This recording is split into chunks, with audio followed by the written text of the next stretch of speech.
Hello, আমি Riya. Good morning সবাইকে। আজ 27 জুলাই, সানডে, আমার বার্থডে।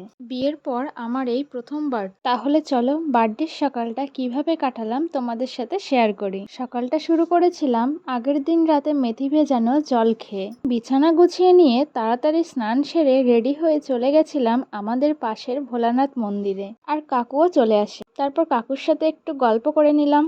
তো আমাকে বললো একটু ফল প্রসাদ করে দিতে। আমি আগে কখনো মন্দিরে কিভাবে প্রসাদ তৈরি করতে হয় সেটা জানতাম না। মানে এমনি বাড়িতে যেভাবে কেটে পুজো দেই তার থেকে একটু আলাদা বলতে একটা ফলকে 15টা টুকরো করে 3টে প্লেটে 5টা আর 7টা করে সাজিয়ে দিতে হবে। তাই কাকু আমাকে দেখিয়ে দিল যে কিভাবে তৈরি করতে হয়। তারপর আমি সুন্দর করে প্রসাদের প্লেটগুলো সাজিয়ে দেই আর কাকু পুজোও শুরু করে দেয়। আর আরতি শেষ হয়ে এলে ভোলানাথের আশীর্বাদ নিয়ে চলে আসি বাড়িতে। বাড়ির সবাইকে প্রসাদ দিয়ে খেয়ে নিই সকালের ব্রেকফাস্ট। তারপর সারাদিন কিভাবে কাটালাম, কি হয়েছিল সেসব নিয়ে তোমাদের সঙ্গে খুব তাড়াতাড়ি সেকেন্ড পার্ট নিয়ে দেখা হবে। তাহলে চলো আজ আসি, টাটা।